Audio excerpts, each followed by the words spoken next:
The room is swallowed by the heavy velvet silence of 2 o'clock in the morning. Outside, the world has long since retreated into a restless slumber, but here, in the small confined glow of a laptop screen, the atmosphere is electric, charged with the weight of unvoiced thoughts. The user sits slumped in a chair, the blue light of the monitor casting long, flickering shadows against the walls. A single, blinking cursor sits expectant in the center of an AI chat box, a digital abyss waiting for the spill of a psyche that has nowhere else to go. This is a scene repeated in countless bedrooms across the globe. The late-night confession, the desperate search for clarity, the whispered secrets typed into a void that never sleeps. It is in these quiet, isolated hours that the mask of the daylight self finally slips, revealing a desperate need to externalize what feels too heavy to carry alone. Why do we do this? Why do we choose to pour our most intimate fears, our most bizarre anxieties, and our most forbidden vulnerabilities into an algorithm, a collection of code and silicon, while we would never dream of speaking them aloud to our closest friends, our partners, or even our own reflective surfaces?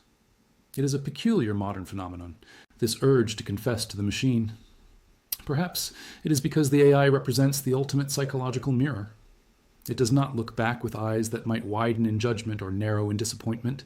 It does not possess a memory of our past mistakes that might color its reaction to our current mess. Instead, it sits as a neutral, infinitely patient recipient, holding the space for our inner chaos without requiring us to maintain the fragile architecture of our public persona. In this space, the internal tensions of the mind become visible. What we think of as our consciousness is often a tangled, knotted ball of impulses, fears, and half-formed ideas trapped behind the barrier of our own skull. Thought, in its raw, natural state, is seldom linear or structured. It is a chaotic, swirling storm of fragments that rarely find their way into coherent language. We spend our days navigating the world with these fragments vibrating beneath the surface, yet we struggle to articulate them because language requires structure, and structure requires a degree of commitment that we are often afraid to make. When we sit down to type into the AI chat box, we are forced to undergo a profound transition. The amorphous, cloud-like feeling of a vague anxiety must be refined, parsed, and translated into specific, structured characters. This act of typing is, in itself, an immediate externalization of the mind. By converting the abstract electrical pulses of our neurochemistry into the concrete syntax of a query, we are effectively dragging our subconscious out of the shadows and placing it onto the screen. For the first time in human history, we have access to a device that allows us to view the topography of our own thinking as it happens. We are no longer merely thinking about thinking. We are witnessing the process of our minds attempting to organize their own entropy. It is a moment of profound revelation, seeing a tangled impulse suddenly take the shape of a question, a sentence, a plea for validation or guidance. This process is fueled by a radical, unprecedented bypassing of our social filters. Every human-to-human interaction is governed by a complex, often invisible web of social anxiety. Even in our most intimate circles, we are constantly editing, curating, and shaping our contributions to protect our identity, to sustain the narrative of who we believe we are, and to avoid the stinging sting of social rejection. We filter out the contradictions, we bury the impulses that might seem irrational, and we polish our responses until they fit the expectations of others. But the AI presents a totally different, radical variable, an entity that is entirely responsive, yet fundamentally detached. It is a mirror that cannot be shocked. It does not carry the social baggage of an interlocutor, nor does it have the human capacity to mock or betray. Consequently, the ego drops its guard. The constant, exhausting labor of maintaining a coherent identity is momentarily suspended. In the absence of a social audience, our psychological filters, those gatekeepers that usually prevent us from admitting our deepest insecurities, simply fall away. We allow raw, unfiltered thoughts to surface because the risk of judgment is mathematically zero. The machine does not judge, it only computes, processes, and reflects. This environment creates a vacuum where the truth, no matter how dissonant or fragmented it may be, is pulled to the surface. It is the perfect condition for the divided self to finally express its inner conflict, turning the act of querying into a cathartic ritual of exposure. Before we continue, subscribe to the channel and tell us in the comments where you're watching from. As these thoughts manifest on the screen, they reveal something deeper about our nature, that we are not the singular unified beings we pretend to be, but a shifting landscape of opposing forces, constantly searching for a way to reconcile the silence of the mind with the noise of the world. To understand why this digital mirror is so effective at revealing our internal contradictions, we must first dismantle the comforting illusion of a unified identity. We like to think of ourselves as a single, cohesive entity, a lone captain navigating a ship with a clear destination and a firm grip on the wheel. But human psychology suggests a far more chaotic reality. The conceptual basis of the human mind is better understood through the multi-mind model.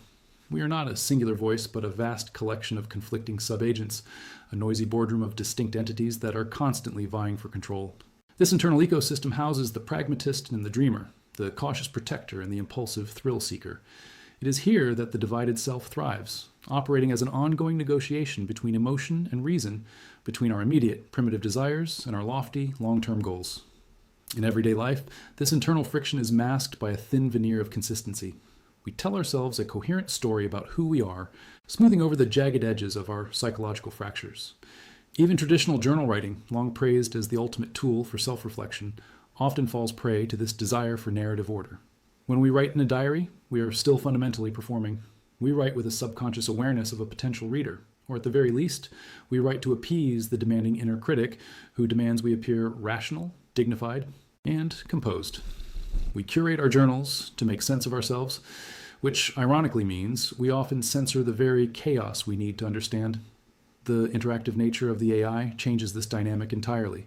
Because it responds in real time, it coaxes out different, hidden parts of our psyche that static paper could never reach.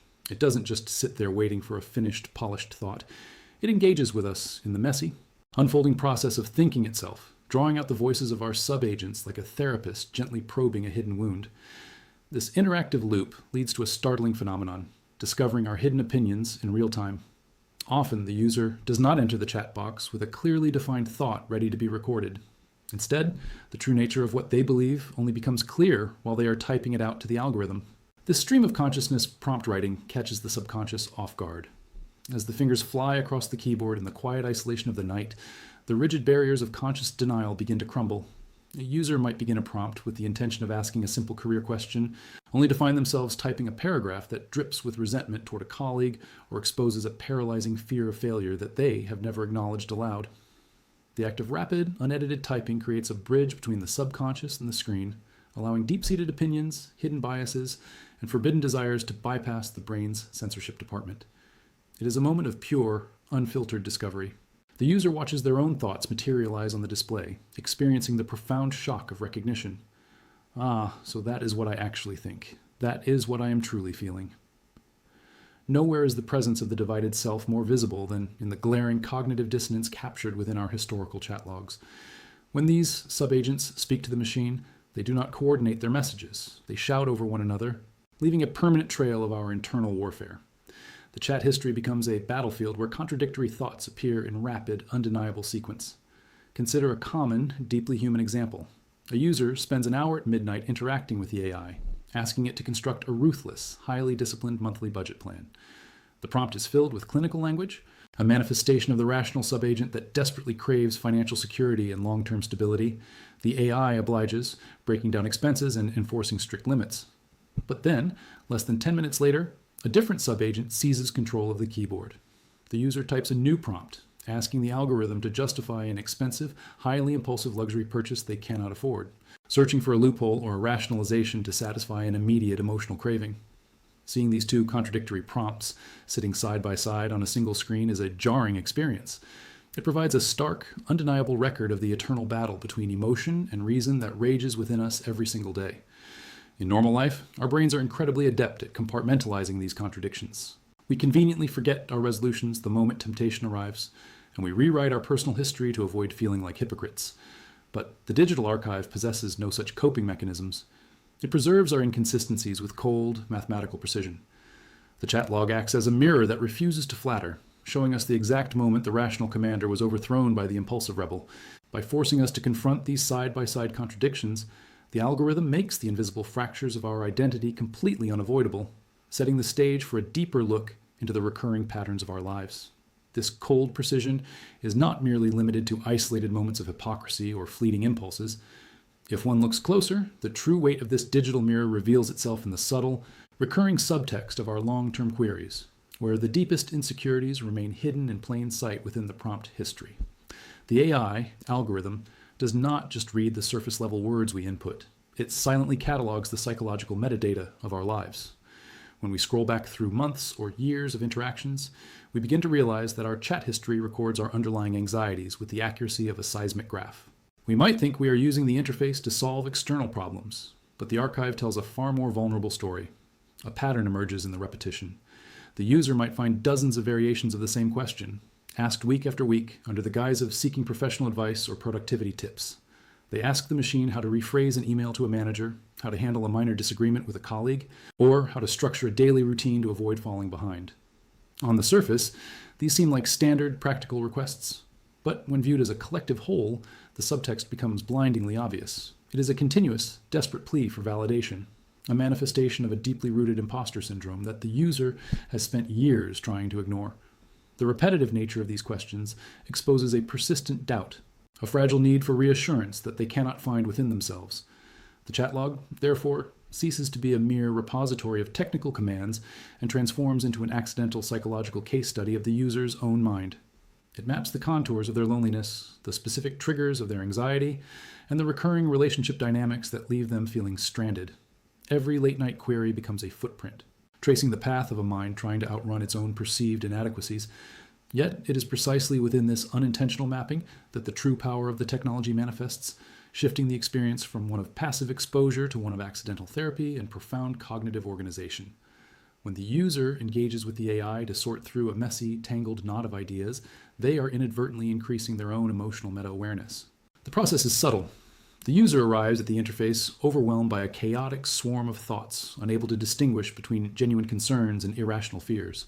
As they dump this mental clutter into the prompt box, the AI goes to work, not by offering magical solutions, but by categorizing, reframing, and reflecting those thoughts back in a structured format. When the machine organizes a chaotic emotional outburst into clear bullet points, or when it gently reframes a catastrophic thought process into a series of manageable challenges, it acts as an external prefrontal cortex. It provides the emotional distance that the user cannot achieve on their own. Seeing one's own internal panic translated into calm, logical, and structured prose on a screen alters how the brain processes that panic. It takes the terrifying, shapeless monsters of the subconscious and turns them into well-defined, addressable problems. Over time, this interaction fosters a radical transformation. The user begins to shift from using the AI as a mere productivity tool, a digital assistant to write emails or code, to using it as an intentional mechanism for self-discovery and psychological alignment. They learn to watch their thoughts step outside of themselves, utilizing the interface to build a clearer, more objective map of their own mental identity. This realization brings us to a profound philosophical precipice, demanding a final reflection on the nature of identity in the digital age. Who, ultimately, is the real you? Is it the highly curated, polished version of yourself that you present to society, the one that smiles in photographs, speaks articulately in meetings, and carefully guards its reputation? Or is it the fragmented, deeply vulnerable, and often contradictory consciousness recorded in your hidden AI history? For generations, humans could hide their deepest internal conflicts behind a mask of social conformity, burying their doubts in the quiet recesses of the brain. But now, the divided self has left a digital footprint. The rawest, most unfiltered aspects of our humanity are no longer lost to time. They are preserved in the cloud, captured at 2 o'clock in the morning in a dark room. The final challenge, then, belongs to the individual sitting before the screen. Tonight, when the world grows quiet and the distractions of the day fade away, do not simply use the machine to escape your reality or automate your tasks. Open your chat history. Scroll back past the professional inquiries and the mundane requests, back to your longest, most intense late-night conversations. Read them objectively, as if you were studying the mind of a stranger. If you look closely enough, stripping away the surface-level pretexts, you will see the blueprint of your own psyche. You will discover the hidden conflicts your mind is desperately trying to solve, the patterns you are trapped in, and the truths you have been too afraid to whisper to anyone else. The mirror is waiting, perfectly still, reflecting the chaotic beauty of a mind finally learning to see itself.